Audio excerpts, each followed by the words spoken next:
అందరికీ నమస్కారం. రాష్ట్రంలో జగన్ మానియా స్టార్ట్ అయింది. ప్రతి ఒక్కరికి కూడా 29 ఎలక్షన్స్లో ఖచ్చితంగా జగన్మోహన్ రెడ్డి గారినే మళ్ళీ సీఎంని చేసుకోవాలి. ఎందుకంటే 2 సంవత్సరాలు కరోనా కాలం పోయినా మిగిలిన 3 ఏళ్లలో ఆయన సంక్షేమాన్ని అభివృద్ధిని 2 కళ్ళుగా చేసుకుని పని చేశాడు అని ఈ రోజున ప్రజలందరూ కూడా రియలైజ్ అవుతున్నటువంటి నేపథ్యంలో ఈ యొక్క పరిణామం మరి ముఖ్యమంత్రి గారిని డిప్యూటీ సీఎం గారిని లాగి గూపపెట్టి కొట్టినట్టుగా వాళ్ళకి బాధ అనిపిస్తూ ఆ భయంలో ఎక్కడికి వెళ్ళినా రైతుల దగ్గరికి పరామర్శకు వెళ్ళినా, లేకపోతే వైజాగ్ స్టీల్ ప్లాంట్ కార్మికుల దగ్గరికి వెళ్ళినా, లేకపోతే మెడికల్ కాలేజీలు ప్రైవేటు పరం కాకూడదు అని ప్రజలు రోడ్ల మీదకి వస్తుంటే వాటి ఫీడ్బ్యాక్ తీసుకుంటున్నా అసలు ఈ యొక్క గవర్నమెంట్ పరిస్థితి భవిష్యత్ ఏంటి అనేటటువంటి ఆలోచన తలమునకలయ్యేటటువంటి పరిస్థితుల్లో మళ్ళీ జగన్మోహన్ రెడ్డి గారు ఖచ్చితంగా సీఎం అయ్యేటటువంటి అవకాశాలు 100% ఉండడంతో పాపం ఎక్కడికి వెళ్ళినా వీళ్ళు ఈ స్మరణ చేయటం మొదలుపెట్టారనమాట. అసలు మీరు ఏం చేశారని? సంపద సృష్టిస్తోంది ఎవరి కోసం? అప్పులు చేస్తోంది ఎవరి కోసం? ఇప్పటి వరకు మీరు ఇచ్చిన పథకాలు సుమారు ఒక 60 నుంచి 70 వేల కోట్ల రూపాయలు ప్రజలకి అందితే మిగిలిన డబ్బులు ఏమైపోయినాయి? మిగిలిన డబ్బులకి మీ దగ్గర శ్వేతపత్రం రిలీజ్ చేయగలిగేటటువంటి దమ్ముందా? అసలు ఎవరికి ఏం చేస్తున్నారు? గట్టిగా 5,000 కోట్ల రూపాయలు ఖర్చు పెడితే మెడికల్ కాలేజీలు పూర్తవుతాయి, గవర్నమెంట్ కిందే ఉంటాయి. అలాగే ఒక 3,000 కోట్ల రూపాయలు ఇస్తే ఆరోగ్యశ్రీ మళ్ళీ లైన్లోకి వస్తుంది. అలాగే ఒక 8,000 కోట్ల రూపాయలు వెచ్చిస్తే పిల్లల ఫీజు బకాయిలు చెల్లించబడతాయి.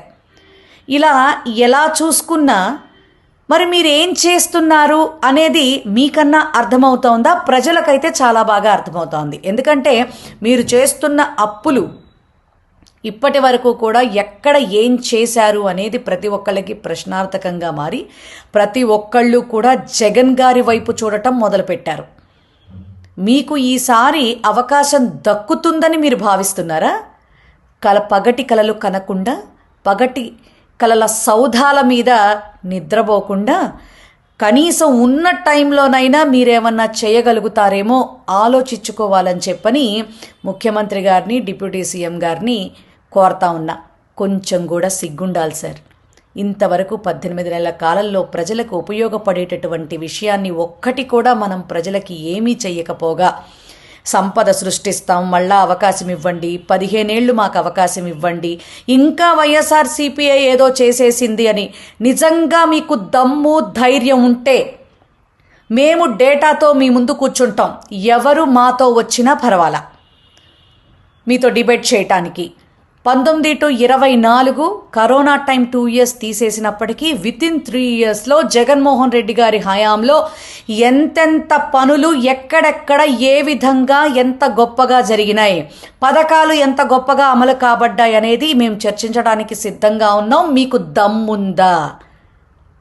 అదంతా కూడా అక్కర్లా. ఈ 18 నెలల కాలంలో మీరు తీసుకొచ్చినటువంటి ఆ 2,51,135 కోట్ల రూపాయలకి గాను శ్వేతపత్రం రిలీజ్ చేసి మేము పలానా దానికి ఖర్చు పెట్టామని చెప్పగలిగేటటువంటి దమ్ము మీ దగ్గరుందా అని మేము అడుగుతా ఉన్నాం. ప్రజలు కూడా మీ సమాధానం కోసం ఎదురు చూస్తూ ఉన్నారు.